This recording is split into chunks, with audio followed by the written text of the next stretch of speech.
Bienvenue dans Paroles d'Histoire, un podcast consacré à l'actualité des livres, des débats et de la recherche en histoire. Pas d'invité aujourd'hui, mais une invitation à découvrir un spectacle, la comédie musicale Hamilton, qui s'empare de manière assez extraordinaire de l'histoire. En France, quand on monte un grand spectacle historique, voilà généralement ce que ça donne. Chers amis, bonjour, c'est Stéphane Bern. Cet été, le château de Versailles célèbre l'exceptionnel destin de la dernière reine de France, Marie-Antoinette, dans un spectacle pyrotechnique du groupe F.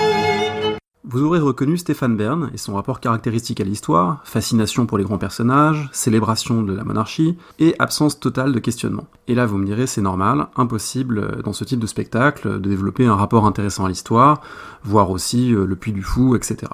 Eh bien c'est pas tout à fait vrai, et pour le montrer je vais vous raconter aujourd'hui l'histoire de la comédie musicale Hamilton, un des plus grands succès de l'histoire à Broadway, à partir d'un personnage relativement méconnu de la Révolution américaine à la fin du XVIIIe siècle, Alexander Hamilton. Alexander Hamilton. My name is Alexander Hamilton. And there's a million things I haven't done. But just you wait, just you wait.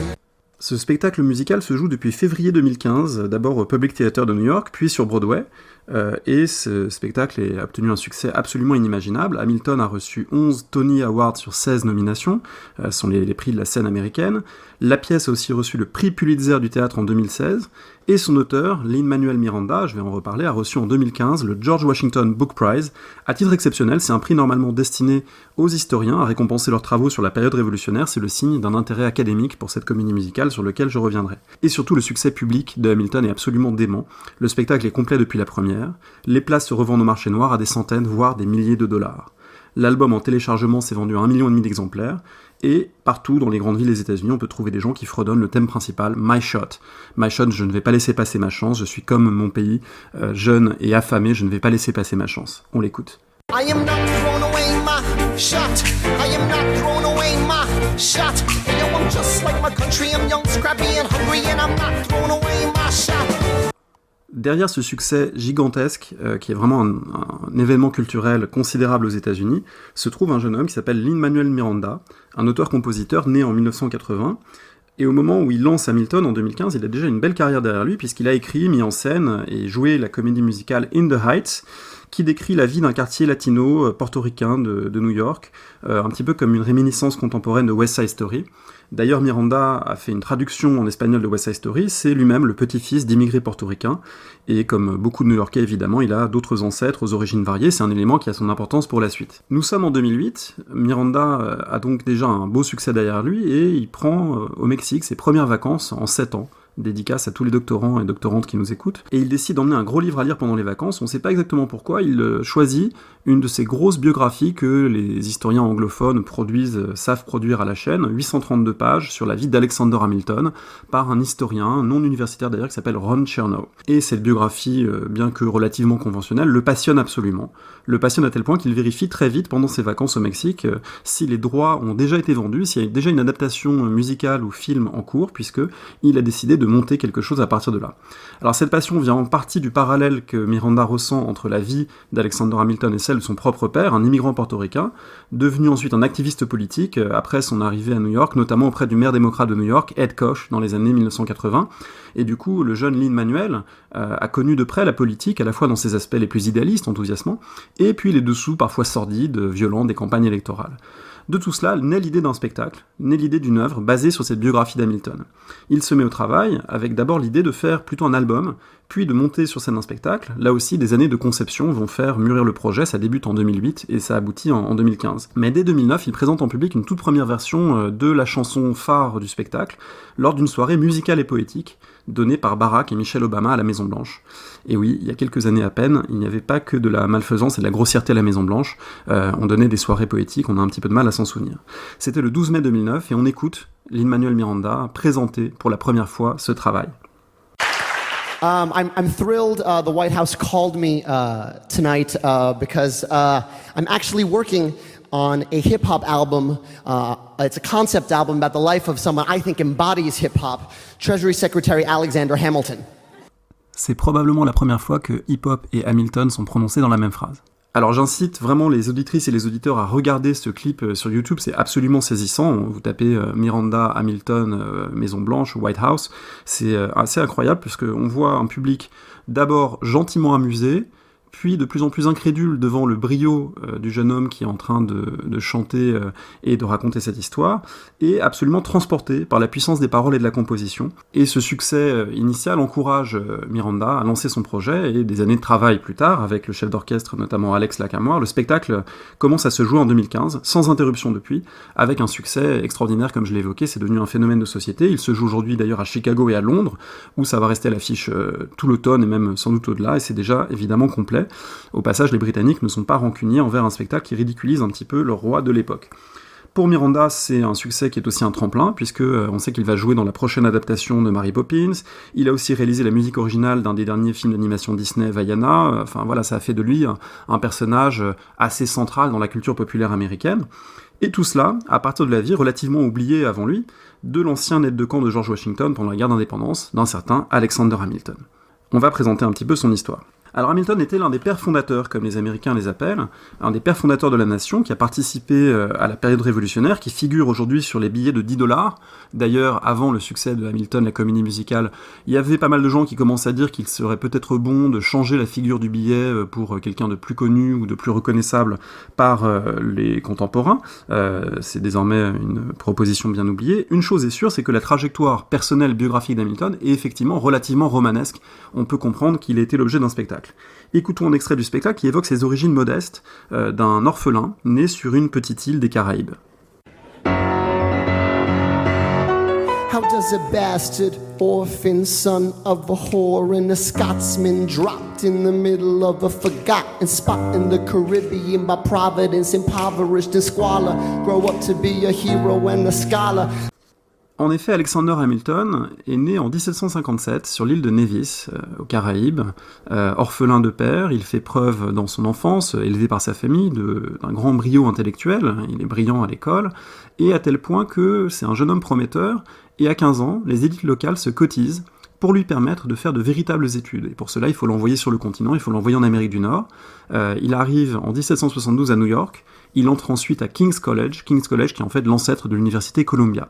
Mais quand il arrive, les années 1770, on est dans une situation pré-révolutionnaire. Un an après, en décembre 1773, a lieu la célèbre Boston Tea Party, au cours de laquelle du thé britannique est jeté dans le port de Boston, et d'une certaine manière, ça marque le point de départ de la Révolution américaine, qui aboutit 10 ans plus tard à l'indépendance, le traité de Paris 1783, suite à la guerre avec la Grande-Bretagne de George III.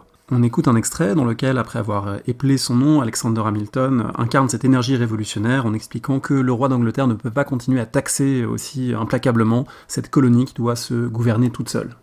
So let me spell out the name. I am the A-L-E-X-A-N-D-E-R.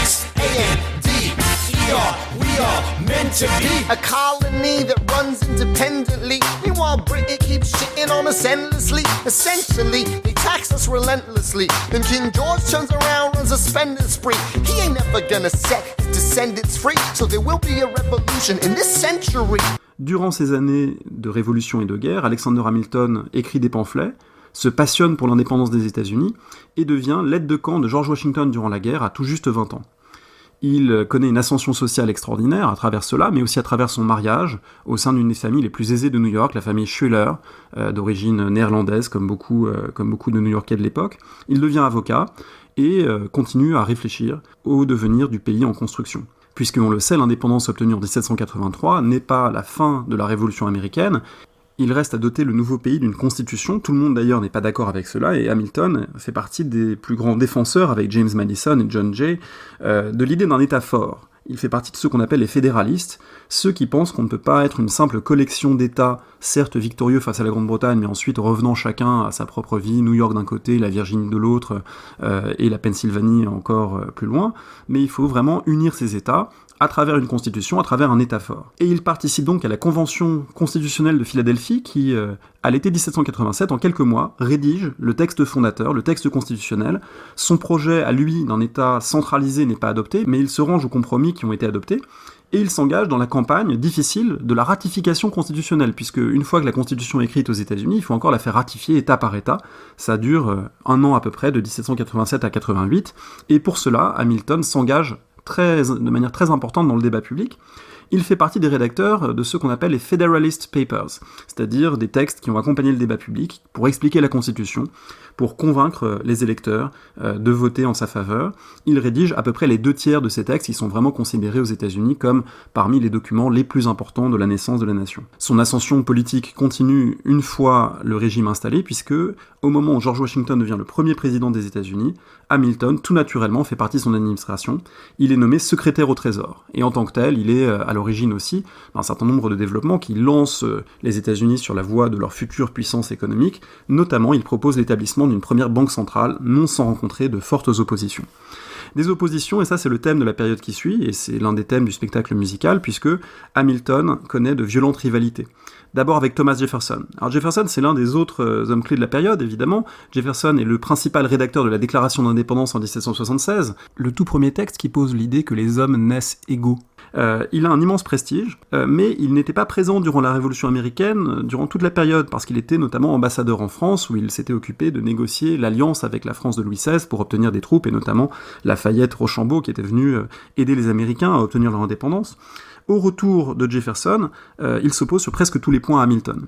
D'un côté, on a un Hamilton qui imagine un État centralisé appuyé sur les élites économiques, et de l'autre côté, Jefferson qui imagine plutôt une démocratie de petits propriétaires fermiers, des États disposant de droits importants par rapport à l'État central, et puis une opposition qui est également une opposition diplomatique. Jefferson veut s'allier à la France entrée en révolution et en guerre avec la Grande-Bretagne à partir de 1793. Hamilton est beaucoup plus prudent sur le plan de la politique extérieure.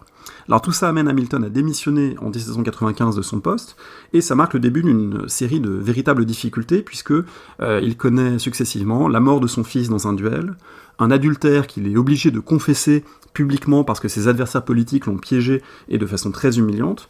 Il joue un rôle trouble dans l'élection présidentielle de 1800 où Jefferson est élu, mais Aaron Burr était arrivé à égalité et Hamilton a fait élire son ennemi intime Jefferson par détestation d'un autre ennemi politique, Aaron Burr. Et c'est ce conflit-là qui aboutit à la mort d'Hamilton en 1804, puisque Aaron Burr le provoque en duel, en raison de propos malveillants que Hamilton aurait tenus envers lui. Et on voit au passage que même si les États-Unis se veulent une jeune nation démocratique, eh bien, un certain nombre de pratiques d'origine nobiliaire aristocratique comme le duel n'ont pas tout à fait disparu. Donc ce point d'honneur conduit à un duel entre les deux hommes. Burr, à l'époque, est le vice-président, et il abat Hamilton au cours de ce duel de juin 1804. Sans aucun doute, il y a là matière à une biographie, et même peut-être à un spectacle. Mais le coup de génie de Lin-Manuel Miranda, qui a créé ce spectacle, a consisté à trouver un langage musical et un langage scénique qui s'éloignent de leur constitution poussiéreuse et qui posent de façon encore plus frontale les questions politiques. Les questions politiques à la fois de l'époque révolutionnaire et de notre époque. Et c'est ça qui fait d'Hamilton un véritable phénomène de société et un spectacle intéressant si on veut réfléchir à l'histoire hors de son strict champ académique. Le premier point, c'est la distribution. Pour jouer les pères fondateurs des États-Unis, ces hommes blancs, quinquagénaires ou quadragénaires, Lin-Manuel Miranda a fait appel pour l'essentiel à des interprètes africains-américains et hispaniques. Et c'est évidemment un renversement très significatif. D'abord, c'est prendre acte aujourd'hui d'une société diverse, celle des années 2010, dans laquelle la population dite WASP, d'origine anglo-saxonne et protestante, est en train de devenir minoritaire aux États-Unis. Et puis, c'est surtout mettre en lumière de manière beaucoup plus forte les contradictions de ces fameux pères fondateurs. Puisque Jefferson, Washington, étaient possesseurs d'esclaves, avaient maintenu, même s'il y avait eu des débats au sein de la Constitution, l'inégalité et l'esclavage qui avait été validé parce que les États du Sud, notamment, l'avaient imposé. Donc, dans ce contexte, faire jouer Jefferson, possesseur d'esclaves, par un acteur noir, le rappeur David Diggs, c'est aussi donner l'idée que on ne se contente pas du portrait habituellement donné pendant très longtemps de Jefferson comme le grand homme, le père fondateur, sans évoquer cette contradiction. On pointe cette contradiction avec ce choix de casting. Et puis aussi, on permet à toute une population jusque-là exclue de la narration de cette fondation des États-Unis, population notamment des minorités africaines-américaines, on lui permet de se l'approprier. C'est l'idée que cette histoire appartient à tout le monde, et donc que les acteurs qui jouent ces rôles incarnent cette idée que l'histoire appartient à tout le monde. Mais la facilité aurait été pour Miranda de transposer l'histoire d'Hamilton dans une transposition urbaine et contemporaine, tout le monde en jean et en hoodie, mais ici tout le monde porte culotte, porte perruque, autrement dit, c'est pas une remise au goût du jour du passé, c'est bien une appropriation du passé en travaillant l'écart précisément entre hier et aujourd'hui. Le deuxième point qui me semble encore plus important, ce sont les choix musicaux. Une partie du spectacle, évidemment, utilise le langage musical traditionnel de Broadway, les grands morceaux avec les cuivres et les violons. Mais ce qui change, ce sont d'abord une série de clins d'œil. Par exemple, lorsque le roi George III s'adresse aux Américains, il le fait à la façon d'une ballade de la Britpop, puisque c'est le roi d'Angleterre, donc évidemment il a son propre langage musical, on l'écoute. Oceans rise, empires fall. We have seen each other through it all. And when push comes to shove, I will send a fully armed battalion to remind you of my love. Da da da da da. Ici, George III dit « Si les choses tournent mal, j'enverrai un bataillon armé pour vous rappeler tout mon amour ». Mais de manière beaucoup plus intéressante et beaucoup plus significative, Miranda utilise très largement le langage contemporain du hip-hop dans sa comédie musicale, et donc c'est ce qui a été le vrai choc pour les critiques américains, c'est d'entendre ses pères fondateurs s'exprimer à travers le rythme saccadé, l'inventivité verbale du hip-hop. On écoute 2 extraits, c'est d'abord Lin-Manuel Miranda jouant Hamilton au moment de la bataille de Yorktown en 1781 sur le champ de bataille, dévoilant ses pensées.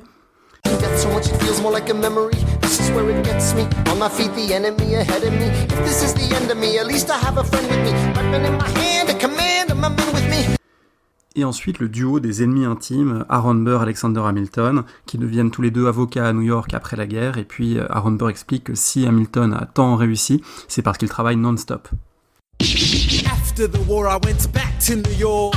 After the war, I went back to New York. I finished up my studies and I practiced law. I practiced law, Burr worked next door. Even though we started at the very same time, Alexander Hamilton began to climb. How to account for his rise to the top? Man, the man is non-stop. Et puis, ce qui est vraiment frappant, c'est la capacité du spectacle à intégrer les débats politiques et parfois très techniques de l'époque, du style « faut-il une banque centrale ? Faut-il mettre en commun les dettes des différents États américains ?» à travers une forme qui est la battle de rap, qui est la confrontation verbale de 2 DJ qui vont s'affronter et essayer de briller de réparties les plus saillantes les unes que les autres. C'est ce qu'on écoute ici entre Jefferson et Hamilton sur cette question. When Britain taxed our tea, we got frisky. Imagine what gon' happen when you try to tax our whiskey. Thank you, Secretary Jefferson. Secretary Hamilton, your response. Thomas, that was a real nice declaration. Welcome to the present, we're running a real nation. On a dans ces choix musicaux, évidemment, une des raisons du succès assez extraordinaire du spectacle. Comme l'écrit Sylvie Bressler dans Esprit en 2016, Hamilton réussit à insuffler une énergie qui reflète l'urgence créatrice de cette page d'histoire. Et ce spectacle reflète en même temps un contexte. L'énergie et les aspirations des années Obama, malgré les limites ou les déceptions qu'elles ont pu connaître, voir les pères fondateurs joués par des immigrants ou des hommes de couleur sur scène, alors même que le fils métis d'un immigrant siège à la Maison-Blanche, est tout sauf anodin. Le couple Obama est d'ailleurs enthousiaste pour le spectacle. Michelle Obama a expliqué que c'était la plus belle œuvre d'art qu'elle avait jamais vue ou entendue. Barack Obama invitera de nouveau les membres du spectacle d'Hamilton à la Maison-Blanche pour jouer une fois le succès accompli, et on va retrouver très souvent cet encouragement donné par l'administration Obama à un spectacle qui en reflète par certains côtés la diversité, les aspirations, l'enthousiasme idéaliste et parfois peut-être un peu naïf ou se heurtant à des limites dans les réalités, mais il y a là un contexte qui est véritablement porteur en cette fin 2015 et début 2016. C'est vécu comme tel dans le grand public, c'est vécu aussi comme tel par les acteurs sociaux, préoccupés notamment de faire accéder les populations défavorisées ou minoritaires à la culture. La Fondation Rockefeller, par exemple, a financé la venue au spectacle de 20 000 élèves noirs et latinos des écoles publiques de New York, puisqu'il y a là évidemment un langage musical qui permet, en tout cas apparemment, l'appropriation de cette histoire. C'est une histoire qui a enfin des tonalités explicitement politiques, comme sur l'enjeu de l'immigration. Le spectacle utilise notamment la figure de Lafayette pour en faire un immigrant français, un immigrant sans lequel le pays aurait échoué à obtenir son indépendance. Et à travers ça, ça valorise le travail des immigrants en faisant comprendre que sans eux, finalement, le pays ne peut pas tourner, le pays ne peut pas fonctionner. On écoute un extrait qui l'explique. Les immigrants, c'est eux qui font du bon boulot. We get the job done. Monsieur Hamilton. Monsieur Lafayette. In command where you belong. Are you saying no sweat? We're finally on the field, we've had quite a run. Immigrants, we get the job done. Enfin, la dimension politique du spectacle, c'est aussi un appel très clair à se soulever, à se mobiliser à travers un passage de la chanson My Shot qui parle de rise up, du fait de se soulever, du fait de faire face, évidemment dans le contexte, à l'oppression coloniale de la Grande-Bretagne, mais ça peut être interprété plus largement comme un éloge de l'activisme, du militantisme, du soulèvement comme mode d'action politique. On l'écoute. Rise up when you're living on your knees. You rise up. Tell your brother that he's gotta rise up. Tell your sister that she's gotta rise up.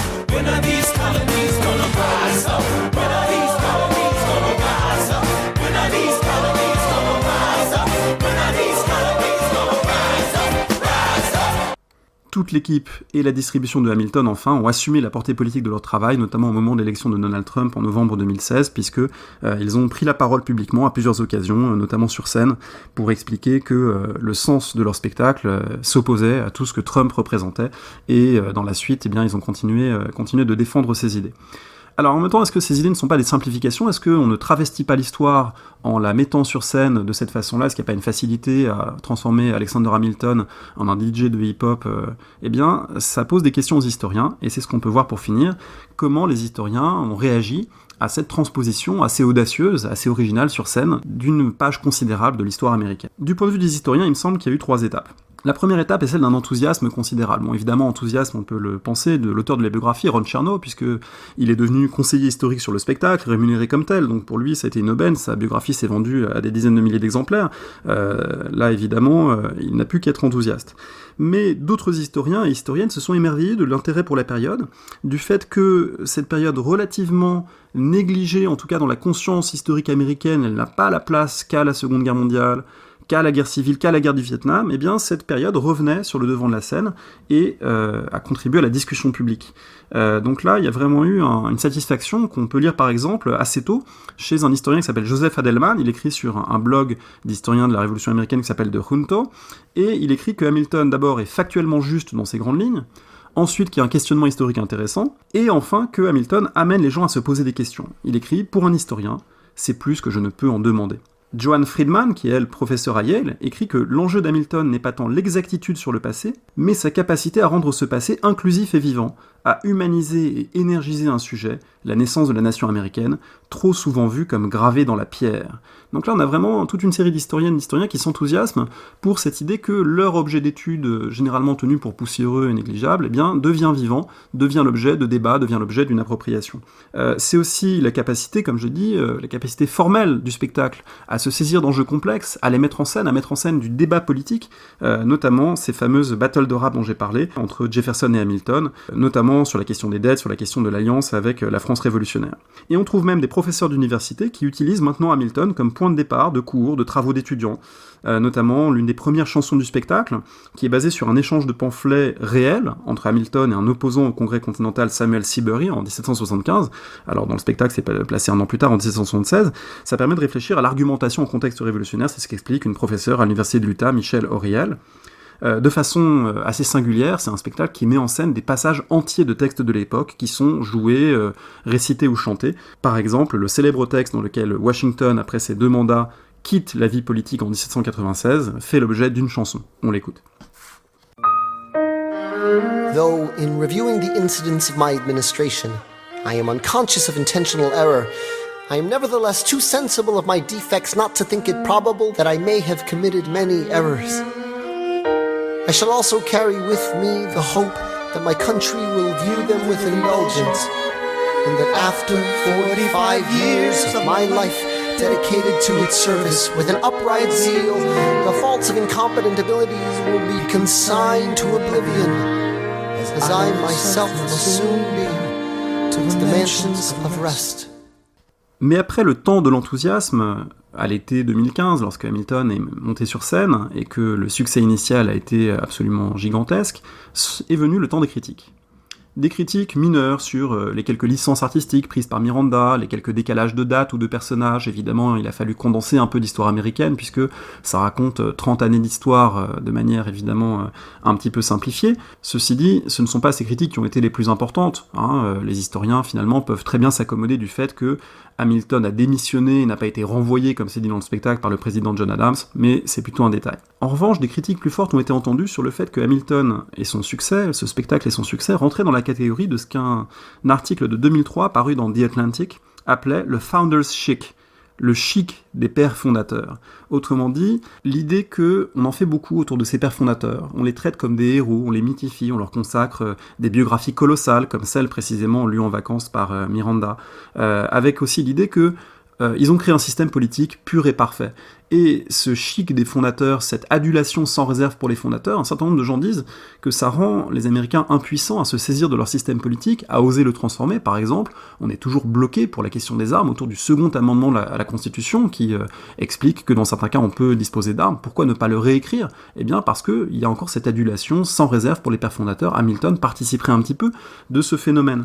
Enfin, une critique beaucoup plus profonde porte sur les questions raciales, qui ont été évidemment mises ouvertement sur le premier plan par Miranda lui-même, fils d'un immigré portoricain, par son choix d'acteur principalement africain-américain pour jouer les différents rôles de Jefferson, de Washington, de Burr, etc. Et ici, on a entendu des critiques beaucoup plus vives, notamment une critique contre le public. Est-ce qu'il n'y a pas quelque chose d'hypocrite pour des élites blanches qui se pressent dans les loges de Broadway à des centaines de dollars à la place ? Est-ce qu'il n'y a pas une hypocrisie de leur part à s'enthousiasmer pour finalement des comédiens presque grimés en pères fondateurs dans ce renversement qu'on peut critiquer ? Il y a un critique qui est même allé jusqu'à se demander ce qu'on aurait pensé si des acteurs juifs avaient monté une pièce et joué Hitler, Eichmann ou Goebbels. Ça semble peut-être un parallèle outré. Une critique plus sérieuse, qui était notamment formulée par deux historiennes, Lyra Monteiro et Annette Gordon-Reed, toutes les références, je les mettrai sur le site Parole d'Histoire. Une critique plus sérieuse, c'est la question de l'effacement, à travers ce choix de casting, de l'effacement des Africains-Américains et de l'effacement de l'esclavage. Est-ce que le fait de choisir des acteurs noirs pour une grande partie des rôles n'est pas une manière de se dédouaner d'un spectacle qui ne donne aucun rôle parlant, véritable, à des personnes de couleur ? Puisqu'on sait qu'il y a eu des acteurs de couleur sous la Révolution américaine, notamment dans l'armée de l'indépendance. Il y a des gens, des anciens esclaves qui se sont engagés. Ici, on fait allusion à eux, mais ils ne sont pas présents. L'historienne Lyra Monteiro rappelle, par exemple, que sur scène, on ne voit aucun esclave, alors même qu'à l'époque, dans les années 1770, 14% de la population de l'État de New York était composée de noirs esclaves. Ils sont invisibles sur scène. Alors il faut un petit peu nuancer cela, c'est une critique évidemment qui porte, il faut un petit peu la nuancer quand on écoute le spectacle, dès les premières phrases, dès les premiers vers du spectacle, il est question de l'esclavage, Miranda a mis cela dans la première chanson, on en écoute un extrait. And every day while slaves were being slaughtered or carted away across the waves, our Hamilton kept his guard up. Et puis la comédie musicale évoque également et donne une place à John Lawrence, c'est un ami de Hamilton, qui a tenté de créer un bataillon de combattants indépendantistes formés d'esclaves émancipés dans la guerre contre la Grande-Bretagne. Et puis on retrouve une dénonciation plus explicite encore de l'esclavage à travers les paroles que Hamilton oppose à Jefferson dans l'un des débats, des battles qui les opposent. Jefferson explique que dans le Sud on produit beaucoup, Hamilton lui explique que ceux qui produisent ce sont des esclaves, ce sont eux qui triment dans le Sud à Monticello, la plantation que possédait Jefferson. A civics lesson from a slaver. Hey neighbor, your debts are paid because you don't pay for labor. We plant seeds in the South, we create, they keep ranting. We know who's really doing the planting. Une critique dérivée de cette critique sur la non-présence ou la présence insuffisante de l'enjeu de l'esclavage aux origines de la nation américaine porte sur Hamilton dépeint lui-même comme un abolitionniste. Or, les historiens rappellent qu'Hamilton, certes, n'était pas favorable à l'esclavage, il a été l'un des fondateurs de la New York Manumission Society en 1785, c'est-à-dire une société qui militait afin qu'une partie des esclaves puissent être émancipés, puissent recevoir leur liberté. Ceci dit, c'était pas un abolitionniste radical, l'abolitionnisme lui-même n'est plutôt présent que dans les années 1830. Il est à noter que ce regard critique porté par des historiennes et des historiens sur la transposition dans le spectacle Hamilton de la question noire et de la question de l'esclavage n'est pas partagé par absolument tous les collègues, notamment Eric Foner, qui est l'un des plus grands historiens américains de l'esclavage et de la période de la reconstruction notamment, explique que le vrai problème d'Hamilton n'est pas l'attitude dépeinte du personnage envers les noirs et les esclaves, qui est en fait relativement avancée pour l'époque et il n'y a pas de travestissement majeur dans le spectacle selon lui, mais plutôt l'élitisme d'Hamilton. Et ici, on touche à la dernière critique, le fait que la personnalité d'Hamilton soit un petit peu travestie. Le spectacle fait de lui le héros, Miranda s'est visiblement identifié à lui, et comme je l'ai dit, à travers la figure de son père, a fait une association très prometteuse, et a fait lui ce jeune immigrant énergique, arrivé à New York avec la faim de réussir et avec la soif d'ascension sociale qui a fait de lui ce père fondateur au brio considérable. Il y a des gens qui disent que c'est plus compliqué, notamment la notion même d'un immigrant pour Hamilton est un petit peu à nuancer, puisqu'il est parti d'une île de l'Empire britannique pour les futurs États-Unis à l'époque dans l'Empire britannique, donc la notion d'immigration est peut-être un petit peu à nuancer. D'autres disent, finalement, en faire un immigrant exceptionnellement travailleur, talentueux, brillant, est-ce que c'est pas dévaloriser les autres immigrants ordinaires qui finalement n'ont pas ce brio pour faire des études extraordinaires et du coup n'accéderaient pas à la même dignité que Hamilton. Enfin, un point peut-être plus crucial, c'est le fait que les vues politiques d'Hamilton ne sont pas forcément en résonance avec les aspirations contemporaines du public qui va voir ce spectacle. Hamilton était un élitiste. Il était quasi-monarchiste, il était notamment un partisan de George Washington et du fait que Washington reste au pouvoir plus longtemps qu'il ne l'a fait. Il était dédaigneux envers les gens du commun, réticent à se présenter aux élections. Autrement dit, comme le dit Sean Willens, qui est professeur à Princeton, il faisait partie des 1% et pas des 99%. Tout cela pose le problème, mais qui est peut-être là impossible à éviter dans le cadre d'un spectacle comme celui-là, d'une histoire qui est toujours aussi focalisée sur les grands hommes, au détriment peut-être d'autres figures de l'histoire. Tous ces éléments du débat public sur Hamilton montrent deux choses à mon sens. Premièrement, aux États-Unis, la ligne de débat se fait très largement autour de la question raciale, c'est devenu absolument incontournable, à plus forte raison dans un contexte comme celui de Black Lives Matter de la présidence Trump, et également en lien avec une volonté depuis assez longtemps affirmée de faire exister l'histoire des Africains-Américains et de ne pas la reléguer à un détail ou à une note de bas de page de la grande narration historique. Je signale à ce titre qu'il existe aux États-Unis depuis 1970, c'est-à-dire depuis la prise de conscience consécutive au mouvement des droits civiques, un Black History Month, un mois de l'histoire noire, chaque février, qui consiste à mettre en avant l'histoire africaine-américaine, à ne pas la reléguer, et puis a ouvert très récemment à Washington DC un grand musée d'histoire et de culture africaine-américaine, qui indique à quel point il est devenu impossible de raconter l'histoire de cette nation sans prendre en compte ses enjeux. Le deuxième point qui me paraît intéressant, c'est la bonne tenue des débats. Les propos sont mesurés, argumentés, respectueux, même chez les plus critiques, du travail des artistes. On ne trouve pas d'invectives ou de simplification extrême dans la sphère médiatique, les choses se font de manière, encore une fois, relativement mesurée, et on a du mal à imaginer une telle sérénité, un tel recul en France. C'est vrai qu'on a souvent tendance à caricaturer les États-Unis, et bien là, il me semble que pour le débat public, on a beaucoup à en apprendre si l'on songe aux inquiétudes et aux cris d'orfraie poussés par un certain nombre d'éditorialistes très régulièrement dès qu'il s'agit d'histoire de France, dès qu'il s'agit d'appropriation de l'histoire de France par d'autres que ceux reconnus comme légitimes. On se souvient, il n'y a pas si longtemps qu'au moment des commémorations de Verdun en 2016, un rappeur Black M, certes très maladroit dans ses propos, avait été conspué par toute une série d'acteurs hors de toute mesure, comme s'il était impensable précisément que le hip-hop et la mémoire et l'histoire puissent interagir. Et bien là, je crois qu'on a un contraste extrêmement cruel avec la situation américaine.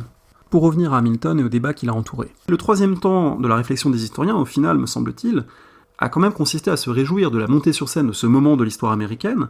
Toutes ces critiques sont légitimes, mais le consensus qui se dégage, y compris parmi les plus critiques comme Annette Gordon-Reed, est que c'est un spectacle qui fait réfléchir. Et de cela, on se félicite, et on s'en félicite aussi, parce que ça a fait avancer l'idée importante, ou l'idée qui me semble importante, selon laquelle, 1. Une œuvre d'art a le droit de s'écarter de l'histoire réelle, et 2. Dans cet écart, peut naître un questionnement, qui est à la fois le questionnement des spectateurs, le questionnement des historiens, qui vont venir questionner, finalement, la distance entre l'histoire qui est mise sur scène et puis l'histoire réelle, et dans cet écart, je pense, naît quelque chose de très fécond.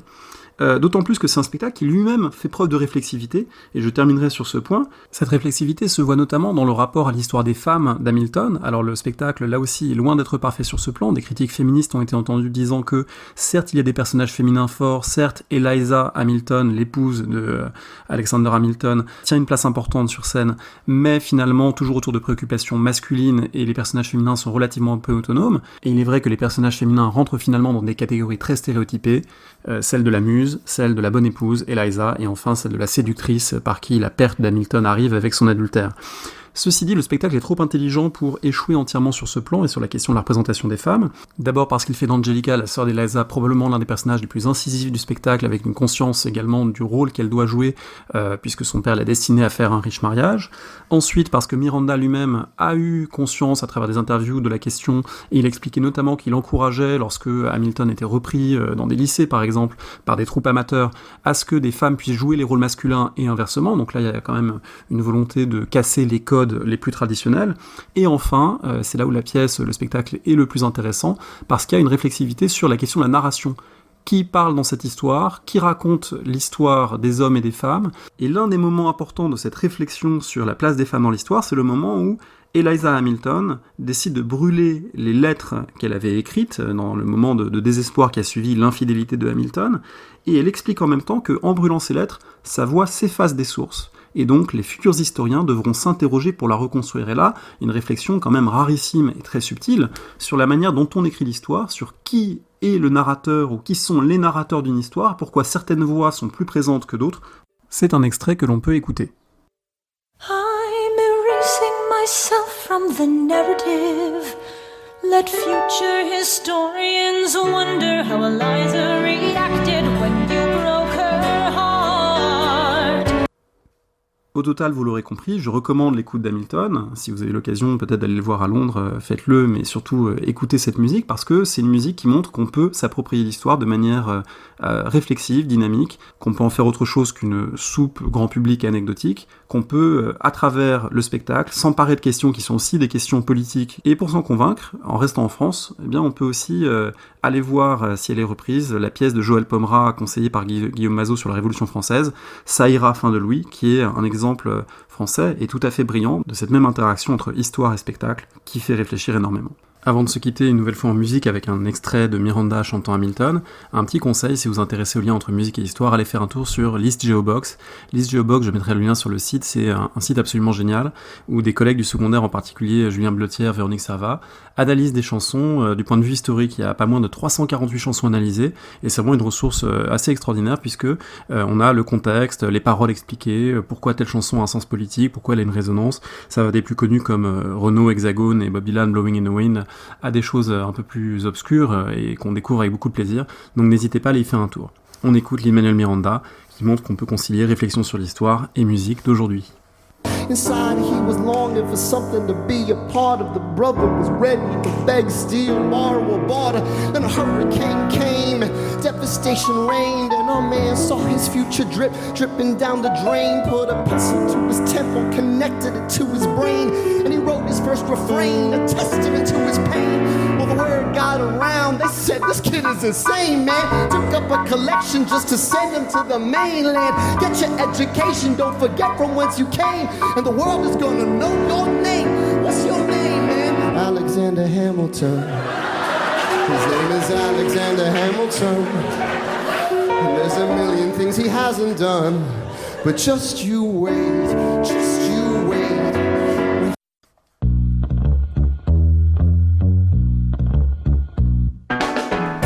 Merci beaucoup d'avoir écouté Parole d'Histoire, c'était le dernier épisode de cette saison avant l'été.